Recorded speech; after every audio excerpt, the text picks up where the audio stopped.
Loan से जुड़ा एक बहुत ही अहम सवाल है जो हम लोग आसानी से इग्नोर करते हैं। कौन सा? हम बात कर रहे हैं पर्सनल लोन के बारे में। अगर बैंक या एनबीएफसी से लोन लेने वाले की डेथ हो जाए तो उस लोन का क्या होता है? क्या वो लोन माफ किया जाता है या फिर उस लोन के पैसों को वसूल किया जाता है और कैसे? इन सारे सवालों का जवाब जानने के लिए ये वीडियो एंड तक देखें। सबसे पहले ये जान लीजिए कि होम लोन्स, ऑटो लोन्स के कंपैरिजन में पर्सनल लोन से रिलेटेड रूल्स थोड़ा अलग होते हैं। होम या ऑटो लोन के साथ एसेट्स जुड़ी होती है, लेकिन अनसिक्योर्ड पर्सनल लोन में ऐसा कुछ नहीं होता।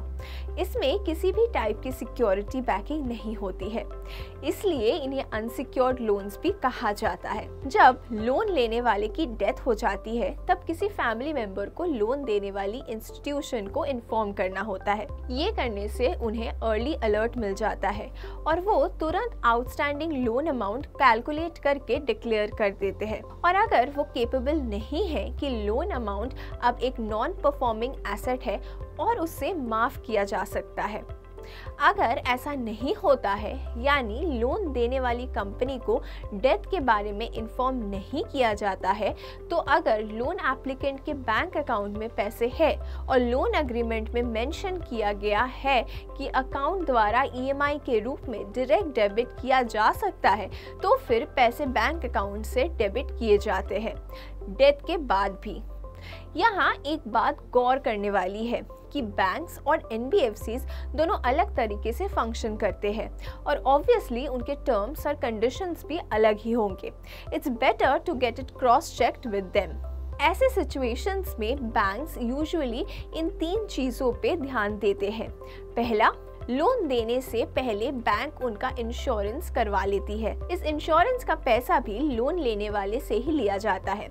अगर लोन रीपेमेंट पूरी होने से पहले ही अगर बोरोवर की डेथ हो जाती है तो वो पैसा इंश्योरेंस कंपनी से वसूल किया जाता है।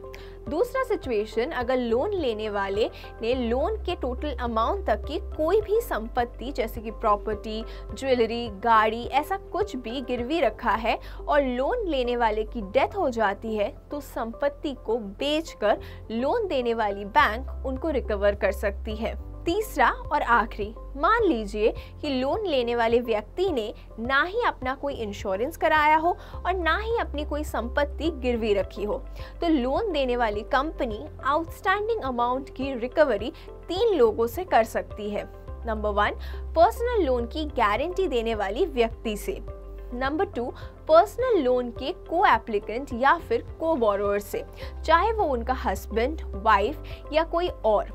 अब को एप्लीकेंट यूजुअली तब होता है जब लोन अमाउंट की एलिजिबिलिटी बढ़ानी होती है या फिर प्रिंसिपल लोन एप्लीकेंट की सिबिल स्कोर इतनी अच्छी नहीं होती है। अनफॉर्चुनेटली मान लीजिए दोनों को एप्लीकेंट्स की किसी एक्सीडेंट में मृत्यु हो जाती है, तो बैंक्स एंड एनबीएफसी के पास पैसों को रिकवर करने का कोई तरीका नहीं होता।